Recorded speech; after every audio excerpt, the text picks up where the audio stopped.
नमस्कार, 20 मिनट 20 खबर में आपका स्वागत है। आपके साथ मैं हूं स्वप्निल। अगले 20 मिनट में आपको 20 अहम खबरों से रूबरू कराएंगे। तो चलिए शुरू करते हैं 20 मिनट में 20 खबरों का सिलसिला। इस थाली में क्या नहीं है? रसगुल्ले, गुड़ और तिल से बने लड्डू, लापसी, मेथी के लड्डू समेत पूरा 56 भोग, 21 तरह की मिठाई, तरह तरह के पकवान। ये सब हुआ 56 गाय समेत 2800 पशुओं के लिए। बीकानेर से 30 किलोमीटर दूर देशनोक में करणी माता मंदिर के भक्तों ने शुक्रवार को ये अनूठा 56 भोग रखा। इस 56 भोग के लिए मंदिर के पास स्थित गौशाला में बड़ा आयोजन हुआ, पूजा अर्चना की गई। इसके बाद 56 गायों के खड़े होने के लिए खास बॉक्स में गायों को लाया गया। हर गाय की पूजा हुई। उन्हें सर्दी से बचाने के लिए तरह तरह के गर्म कपड़े पहनाए गए। इसके बाद गायों को वहां उपस्थित श्रद्धालुओं ने प्रसाद वितरित किया। आयोजकों का मानना है कि गाय ही ऐसा पशु है जिसमें सभी देवी देवता वास करते हैं। ऐसे में गाय को 56 भोग देने से सभी देवी देवताओं तक प्रसाद पहुंच जाता है।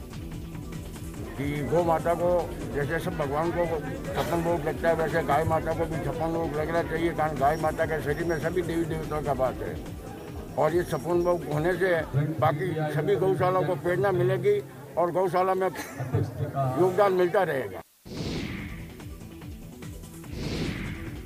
मानवता के लिए सर्वस्व न्यौछावर करने वाले महर्षि दधीची के जीवन चरित्र से समाज को परिचित कराने के लिए दधीची फाउंडेशन भव्य दधीची कथा का आयोजन करा रहा है।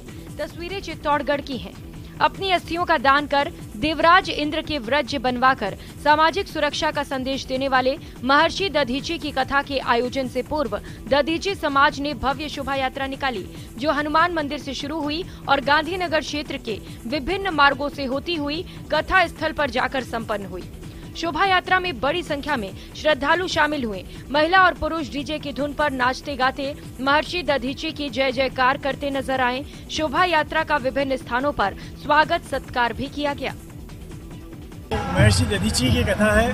महर्षि दधीची विश्व के पहले अंगदाता हैं, जिन्होंने देवताओं की निवेदन करने पर अपना शरीर जो है, अपना अस्थियां वो दान की थी। और भाग्य है हमारा चित्तौड़गढ़ी समाज का कि आज हमें उनके बारे में सुनने को मिल रहा है। मोदक प्रिय मुद मंगलदाता, विद्या वारिधि बुद्धि विधाता। मंगल मूर्ति को मोदक अत्यंत प्रिय है, इसलिए महाकाल के लाल के भोग की पूरी तैयारी की जा रही है। देश विदेश में विख्यात इंदौर के खजराना गणेश मंदिर पर 10 से 12 जनवरी तक लगने वाले परंपरागत तिल चतुर्थी मेले की तैयारी शुरू हो गई है। इसके लिए भक्त मंडल ने 1.25 लाख तिल गुड़ के लड्डुओं का निर्माण शुरू कर दिया है। 40 रसोइयों का दल 8 भट्टियों पर मोदक तैयार कर रहा है। लड्डू बनाने में 5 दिन का समय लगेगा। तिल चतुर्थी पर गणपति को भोग लगाया जाएगा। भोग के बाद गणपति का प्रसाद भक्तों में बांटा जाएगा।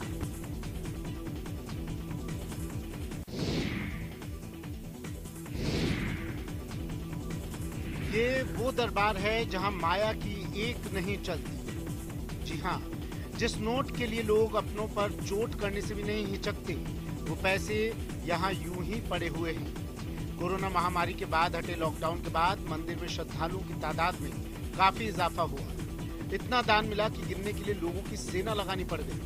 तस्वीरें राजसमंद से आई हैं। जन जन की आस्था के केंद्र शिशोदा मंदिर के खजाने में लगातार बढ़ोतरी हो रही है। 6 जनवरी को जब मंदिर की दान पेटी खुली तो खजाना देखकर हर कोई हैरान रह गया। इस बार करीब 55 दिन बाद खुले लॉकर से 49 लाख रुपए निकले हैं। अब तक 4 करोड़ से ज्यादा रुपए एकत्रित हो चुके हैं। 6 जनवरी को प्रशासन ने आज सुबह से ही नकदी की गिनती शुरू करवा दी थी, जो देर शाम तक जारी रही। इसके तहत मंदिर में चढ़ावे के तौर पर 49,19,185 रुपए आए। गिनती पूरी होने के बाद पुलिस सुरक्षा के बीच चढ़ावे की राशि को मंदिर के बैंक खाते में जमा करवा दिया गया।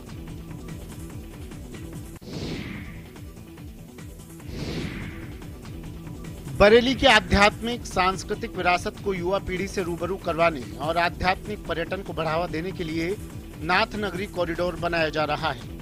जी हां, अयोध्या, काशी और मथुरा की तरह बरेली में भी नाथ नगरी कॉरिडोर बनाया जाएगा। मुख्यमंत्री योगी आदित्यनाथ के निर्देश पर बरेली कमिश्नर संयुक्ता समधार वीसी बीडीए जोगिंदर सिंह ने अधिकारियों के साथ बरेली के 7 नाथ मंदिरों का निरीक्षण कर संभावनाएं तलाश की। उन्होंने भगवान आशुतोष की पूजा अर्चना की। बरेली के नाथ मंदिरों को जोड़ते हुए 36 किलोमीटर लंबा टूरिज्म सर्किट बनाया जाएगा। बरेली की कमिश्नर संयुक्ता समधार ने इसको लेकर कार्य योजना तैयार कर ली है। टूरिज्म सर्किट में मंदिरों की परिक्रमा के लिए मिनी इलेक्ट्रिक बसें चलाई जाएंगी। इनके जरिए श्रद्धालु 7 नाथ मंदिरों की परिक्रमा कर सकेंगे। 7 मंदिरों को हम किस तरह से एक इंटीग्रेटेड सर्किट में जोड़ें ताकि उसकी परिक्रमा टाइप एक किसी की हमने कल प्लानिंग की। तो इसमें लार्जली जो हम प्रोजेक्ट इसमें बना रहे हैं वो ये है कि रिलीजियस टूरिज्म को एक तो बढ़ावा दें, एक सर्किट इंटीग्रेटेड सर्किट में ये 7 मंदिरों को जोड़ें। ये है ऐती पर्वत पर स्थित शनि मंदिर, वो शनि मंदिर जो सदियों पुराना है। बताते हैं कि लंका दहन के लिए जब महावीर हनुमान जी पहुंचे तो शनिदेव वहां थे। उन्होंने कहा कि मेरे रहते आप लंका दहन नहीं कर पाएंगे, इसलिए मुझे यहाँ से कहीं दूर भेज दीजिए। और तब हनुमान जी ने पूरी शक्ति से शनिदेव को प्रक्षेपित किया, जो यहाँ यानी मुरैना के ऐती पर्वत आ गए। बाद में राजा विक्रमादित्य और फिर सिंधिया राजवंश ने मंदिर का जीर्णोद्धार कराया था। ये वही मंदिर है। और अब इस प्रतिमा को ध्यान से देखिए, क्या आपको कुछ अलग दिखा? अगर नहीं तो अब ये तस्वीर देखिए, कुछ समझे। अगर अब भी नहीं समझे तो इन दोनों वीडियो को आपको एक साथ दिखाते हैं।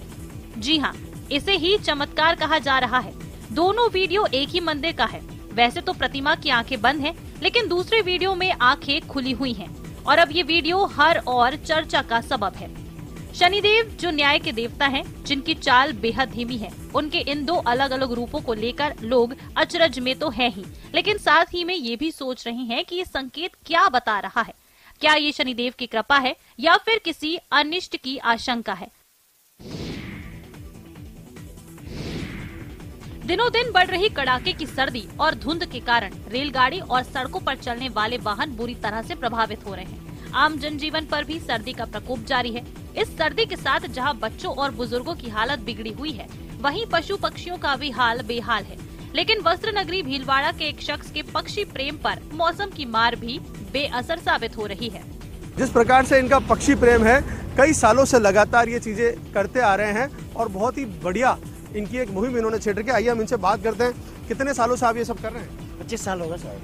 25 साल से कर रहा हूँ, रेगुलर कर रहा हूँ, चाहे सर्दी हो चाहे गर्मी हो, मुझे ये काम करना है। बस जुनून है कि उठ कर ये काम करना। कहाँ से आपको प्रेरणा मिली, क्यों आपने सब कुछ शुरू किया? ये मेरे अपने आप से हुआ, अपने आप से हुआ। क्या संदेश देना चाहेंगे आप लोगों को? लोगों को ये कहूँगा, आप भी ये काम करो। ये भी बिना जानवर है, भी बनने बोले जानवर है, आप भी किए काम ऐसा।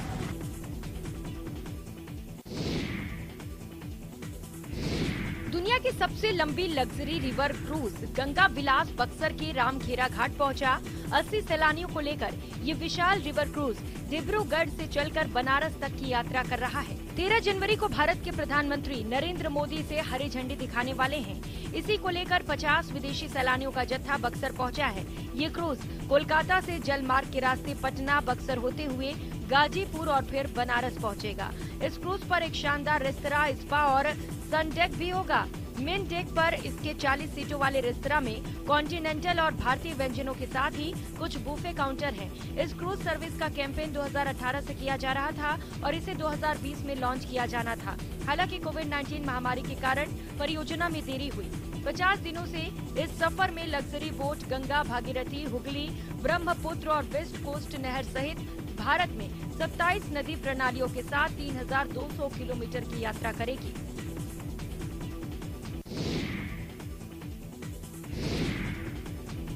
दौसा के लालसोट की खटुम्बर ग्राम पंचायत में स्थित पपलाज माता की पहाड़ियों पर 2 करोड़ रुपए की लागत से लवकुश वाटिका का निर्माण करवाया जा रहा है। हालांकि 14 नवंबर को बाल वाटिकाओं का लोकार्पण होना था, लेकिन अभी तक सिर्फ 60% काम ही पूरा हो पाया है। ऐसे में चालू वित्त वर्ष में वाटिका के शुरू होने पर दुविधा बनी हुई है। वाटिका में घूमने के लिए अभी 2 से 3 महीने का इंतजार करना पड़ सकता है। आपको बताते चलें कि पपलाज माता के वन क्षेत्र में करीब 45 हेक्टेयर में बनने वाले इस इको टूरिस्ट प्लेस में जुलाई से निर्माण शुरू किया गया था। प्लास्टिक फ्री पॉलिसी के रूप में तैयार की जा रही इस वाटिका में फल और फूलदार पेड़ों समेत औषधीय और छायादार पेड़ भी लगाए जाने थे। इसी के साथ वाटिका में एक हर्बल गार्डन भी विकसित किया जाना है। लवकुश वाटिका है, माननीय मुख्यमंत्री महोदय द्वारा बजट घोषणा में ये अनाउंस किया गया तो लालसोट में पपलाज माता क्षेत्र में हम 2 करोड़ की लागत से लव कुश वाटिका का निर्माण कर रहे हैं। पुलिस वालों पर अक्सर घूसखोर और करप्ट होने के आरोप लगते हैं, लेकिन यूपी के सीतापुर में एक ईमानदार महिला आरक्षी की ईमानदारी ने जैसे इन शब्दों पर विराम लगा दिया है। महिला आरक्षी ने सड़क पर पड़े मिले 50,000 रुपए एसएचओ टीपी सिंह को सौंप दिए। शुक्रवार शाम एसएचओ टीपी सिंह ने पीड़ित शख्स को रुपए वापस कर दिए। रुपए मिलने के बाद शख्स ने पुलिस और महिला आरक्षी की तारीफ करते हुए कहा कि सीएम योगी की पुलिस है। पूरा मामला शहर कोतवाली इलाके के व्यस्ततम चौराहे लालबाग का है। पीड़ित दयाशंकर वर्मा का कहना है कि उन्होंने 50,000 की नकदी उधार ली थी, जो सामान खरीदते हुए लालबाग चौराहे पर कहीं गिर गई थी, जिसकी जानकारी होने के बाद वो शहर कोतवाली में एफआईआर दर्ज करवाने पहुंचे थे, जिसके बाद उन्हें महिला आरक्षी को रुपए मिलने की जानकारी हुई। हमने उधार रुपए लिए थे वहाँ से, हाँ। लालबाग चौराहे मामा भांजे की दुकान से, 99 की है, हाँ। वहीं से लिए थे, हाँ। वहाँ से लेके आए, गाड़ी में पैसे रखे, हम अमरूद लेने लगे, हाँ। वहीं कहीं दे दिया पैसा। हम लालबाग चौराहे से आ रहे थे कोतवाली की साइड, फल वाले ठेले लगाए रखते हैं, वहाँ पे पड़े हुए मिले, हमने उठा लिए, हम सीधे कोतवाली आ गए। मन मोह लेने वाली ये खूबसूरत वादियां देश के खूबसूरत हिल स्टेशनों में से एक जम्मू और कश्मीर के गुलमर्ग की है। इसे धरती का स्वर्ग भी कहा जाता है। यहाँ के हरे भरे ढलान, बर्फबारी और खूबसूरत फूल पर्यटकों को आकर्षित करते हैं। बॉलीवुड के लिए एक खास जगह है।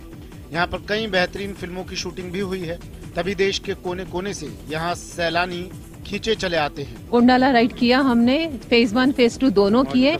लाइफ टाइम एक्सपीरियंस है, सबने करना चाहिए, बहुत अच्छी है। बहुत एंजॉय किया, बहुत अच्छे से हमको यहाँ ट्रीटमेंट मिला, लोग बहुत अच्छे हैं। मैं एक बात खास कहना चाहता हूँ, यहाँ के लोग बहुत अच्छे हैं, गाइड्स वगैरह बहुत अच्छे से गाइड करते हैं, तो सबको यहाँ आना चाहिए। प्राकृतिक खूबसूरती और एडवेंचर से भरा गुलमर्ग पर्यटकों को आकर्षित करता है। अधिकांश पर्यटक यहाँ दिसंबर और जनवरी में होने वाली बर्फबारी का मजा लेने आते हैं। इसके अलावा यहाँ ट्रैकिंग, स्कीइंग और गोल्फ समेत कई मजेदार खेलों का लुत्फ उठा सकते हैं।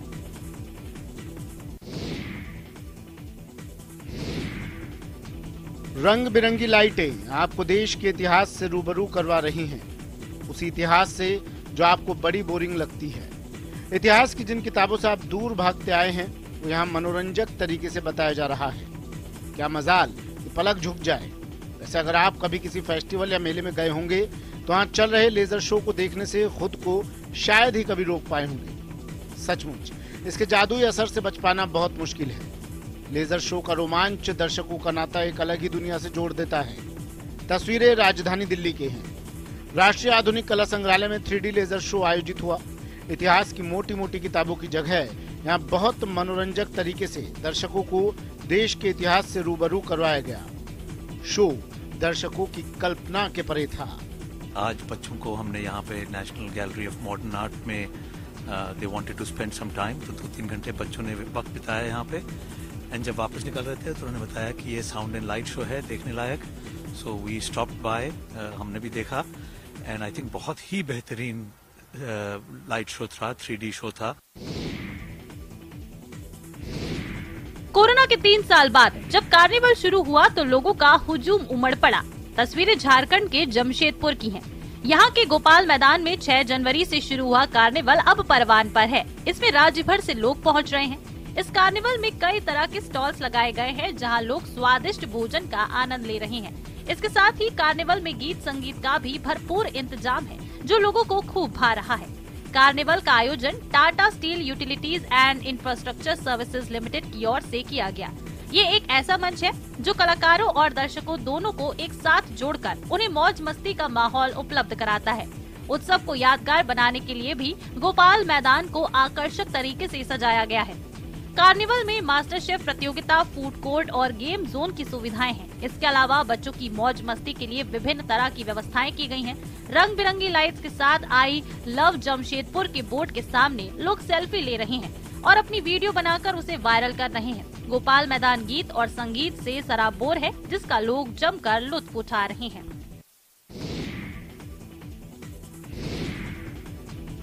आखिरी सांसें ले रहा ये घर उस कवि का है जिसके नाम से देश का हर पढ़ा लिखा आदमी परिचित है, जिसकी कविता हम सब ने स्कूल कॉलेज में पढ़ी है। छायावाद के प्रसिद्ध कवि सुमित्रा नंदन पंत का पैतृक आवास आज अपने वजूद की आखिरी लड़ाई लड़ रहा है। सुमित्रा नंदन पंत की जन्मस्थली अल्मोड़ा के स्यूनरा कोट में है। लंबे समय से परिवार का कोई भी सदस्य गांव नहीं आ रहा, घर की सुध नहीं ले रहा, जिस कारण भवन खंडर हो चुका है। अब जिला प्रशासन पंत के भवन को संग्रहालय के रूप में विकसित कर रहा है, जिसके लिए पंत के परिजनों ने एनओसी भी दे दी है। प्रसिद्ध कवि सुमित्रा नंदन पंत के जन्म के तुरंत बाद उनकी मां का निधन हो गया था, जिसके बाद उनका पालन पोषण कोसानी में रहने वाले उनके नाना ने किया था। अब उनके पैतृक घर को धरोहर के रूप में विकसित करने की योजना बनाई जा रही है। जो उनके परिवार के लोग हैं उनकी एनओसी नहीं मिलने के कारण ये प्रोजेक्ट रुका था। अभी एनओसी प्राप्त हो गई है। इसको संस्कृति विभाग को डेवलप करने के लिए, कार्य योजना बनाने के लिए धनराशि दी गई है और जो भी आवश्यक निर्देश हैं दिए गए हैं। कहते हैं कि प्रतिभा को कोई कितना भी दबा ले वो दबती नहीं है, लेकिन जब सामने एक नहीं कई परेशानियां हो तो हौसले पस्त होने लगते हैं। कुछ ऐसी ही कहानी बिहार के मुजफ्फरपुर की रहने वाली नीलू की है। नीलू राष्ट्रीय लेवल खेल चुकी एक रग्बी की खिलाड़ी है, लेकिन अब नीलू के हौसले पस्त होने लगे हैं। दरअसल कई दर्जन पुरस्कार जीतने वाली नीलू आर्थिक तंगी से परेशान है। नीलू के पास ना तो अच्छे जूते हैं और ना ही सही डाइट है। कई बार दूध के अभाव में नीलू को माड़ पी कर खेलना होता है। वहीं शुरुआती दौर में जूते के लिए पैसे न होने पर नीलू ने अपनी किताबें बेच दी थी। फिर भी पैसे पूरे नहीं हुए तो उधार जूते लेकर वो प्रतियोगिता में शामिल हुई और अवार्ड भी जीता। नीलू आज सरकार से मदद की गुहार लगा रही है। पैसे के अभाव में कई परेशानियों का सामना उसे करना पड़ रहा है। नीलू की मां गीता देवी ने बताया कि बेटी बहुत आगे बढ़ना चाहती है, लेकिन अभाव ने उसके हौसले पस्त कर दिए हैं।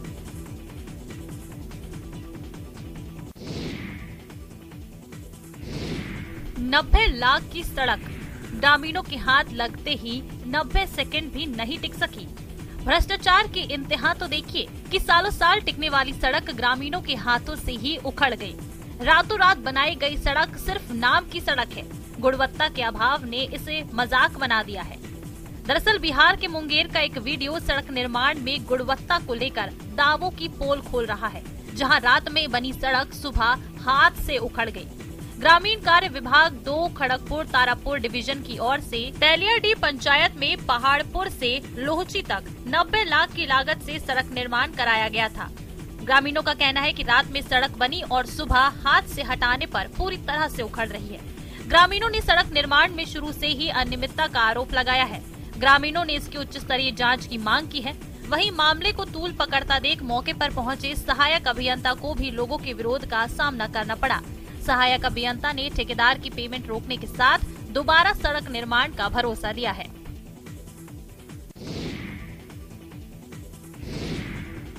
पुलिस के हत्थे चढ़े इन नकाबपोशों को सामान्य चोर चक्का या झपटमार समझने की भूल मत कीजिए। कुछ समय पहले तक ये वो धुरंधर हुआ करते थे जिनसे अच्छे अच्छे खौफ खाते थे। इनका अपराध जानने से पहले ये समझिए कि तस्वीरें आई कहां से हैं। तस्वीरें बिहार के कटिहार की हैं। अब इन शातिरों की करतूत सुनिए। ये तीनों आरोपी पुलिस के स्टिकर लगी हुई गाड़ी में सवार होकर सड़क पर आने जाने वाली गाड़ियों को रोककर उनसे वसूली कर रहे थे। ग्रामीणों को उन पर शक हुआ और उन्होंने इसकी सूचना पुलिस को दे दी। सूचना मिलने पर पुलिस ने तीनों नकली पुलिस को गिरफ्तार कर लिया, जिसमें से गौरव और साहिल का पहले से ही आपराधिक रिकॉर्ड रहा है, जबकि साहिल पहली बार नकली पुलिस वाला बनकर सड़क पर लूट मचाने की वारदात को अंजाम दे रहा था। फिलहाल पुलिस ने इन तीनों को गिरफ्तारी के साथ साथ पुलिस के स्टिकर लगी हुई कार, 2500 नकद, 3 मोबाइल और एक चाकू बरामद कर तीनों को जेल भेज दिया है और तीनों को असली और नकली का फर्क भी बखूबी समझा दिया है। इसके साथ ही पुलिस ने स्थानीय लोगों को भी आगाह किया है। साथ ही लोगों को किसी के बहकावे में नहीं आने के लिए भी कहा गया है। यूपी के सुल्तानपुर में अपहरण की साजिश रचना एक युवक को महंगा पड़ गया। पुलिस ने इस ड्रामेबाज युवक को गिरफ्तार कर मामले का खुलासा कर दिया। मिली जानकारी के मुताबिक पैसे की देनदारी से बचने के लिए बाराबंकी में बैठकर गोल्डी ने खुद के अपहरण की साजिश रची थी। पुलिस ने पूरे मामले का खुलासा करते हुए परिजनों को गोल्डी को सौंप दिया है। गुरुवार देर शाम हुई घटना का खुलासा उस समय हुआ जब पीड़ित परिजन गुरुवार की दोपहर एसपी कार्यालय पहुंचे थे। एसपी के आदेश पर नगर कोतवाली पुलिस ने टीम गठित कर कारोबारी का पता लगाने का काम शुरू कर दिया। पूरा मामला सुल्तानपुर जिले के बल्दी राय थाना क्षेत्र के इब्राहिमपुर गांव निवासी का है। दिनांक 4 तारीख को अभी शाम के समय एक इब्राहिमपुर का लड़का है, जो एक गोल्डी नाम है इसका, जो कि सोने के डस्ट का काम करता है। इसके अपहरण की सूचना थाने पे कल दी गई थी, जिस पे अपराध पंजीकृत किया गया था, आज बरामद किया गया है। वो पूछताछ से बताया गया उसके द्वारा कि ये जो है वो स्वयं कुछ पैसे का लेन देन कहीं बाकी था, जिसके कारण वो यहाँ से स्वयं अपने आप को गायब कर लिया था। देश दुनिया में पहचान बनाने वाली भदोही की कालीन, मुगलों की विरासत, लखनऊ की चिकनकारी, राजस्थानी लहंगा, कुर्ती, लुधियाना का कंबल और कश्मीरी शॉल। तस्वीरें बिहार के मुंगेर में आयोजित शिल्प उत्सव मेले की हैं। टाउन हॉल में शुक्रवार शाम सदर अनुमंडल पदाधिकारी यतीन्द्र कुमार पाल और उपनगर आयुक्त विनय कुमार ने संयुक्त रूप से शिल्प उत्सव मेले का उद्घाटन किया। उद्घाटन के बाद काफी संख्या में लोग खरीदारी के लिए पहुंचे। इस ठंड के मौसम में गर्माहट का एहसास लेना है तो आप मुंगेर जिला के टाउन हॉल में लगे शिल्प उत्सव मेला में आ सकते हैं। शिल्प उत्सव मेला में 20 स्टेटों के कई दुकान लगे हैं, जिसमें वूलन कपड़ों से लेके सिल्क के तथा अन्य कई सामानों के जो यहाँ पे कई दुकानदार आए हैं। आप देख सकते हैं कि जो कालीन है, लखनऊ के जो कालीन है, या जो कश्मीर से जो लोग आए हैं अपनी दुकानों को लेके, वो वहाँ से वूलन कपड़े लेके आए हैं, या अन्य कई जगहों के ऐसे ऐसे सामान है जो आप आम समय में आम दुकानों में आप नहीं देख सकते हैं। उत्तराखंड के जोशीमठ शहर में कई होटलों की पुश्ते टूटने से वो हवा में लटक रहे हैं, तो कहीं मकानों को कभी भी जमींदोज करने वाली दरारें आ गई हैं। कई जगह मटमैले पानी का सोता सड़क पर लगातार बह रहा है। आदि गुरु शंकराचार्य जी की भूमि पर मंडरा रहा खतरा कम होने का नाम नहीं ले रहा। एक हफ्ते से लगातार ये प्रक्रिया बहुत तेजी से बढ़ी है। बीच में आपने देखा 3-4 दिन पहले एक हमारे जोशीमठ की तलहटी में पानी के कई स्रोत निकल चुके हैं। ऐसा लग रहा है कि अभी खतरा टला नहीं है। जिन घरों में दरारें पड़ चुकी हैं उन्हें खाली करवा दिया गया है, लेकिन अपने आशियाने उजड़ते देख सभी परेशान हैं। महिलाएं तिनका बटोर कर जोड़ी गई अपनी गृहस्थी को छोड़ना नहीं चाहती। छोटे छोटे बच्चों को दूसरे स्थान पर ले जाने में महिलाएं डर रही हैं। क्या का नाम कोई व्यवस्था नहीं है अभी हमारे प्राइमरी स्कूल में है, कितना परिवार में हम वहाँ रह नहीं सकते हम। कि आखिरकार इस तरीके से ये जो दरारें बढ़ती चली जा रही हैं, इसके पीछे का कारण क्या है? अगर कारण का पता नहीं चला तो आने वाले समय में क्या जोशीमठ में बड़ी अनहोनी होगी, ये भी आशंका जताई जा रही है।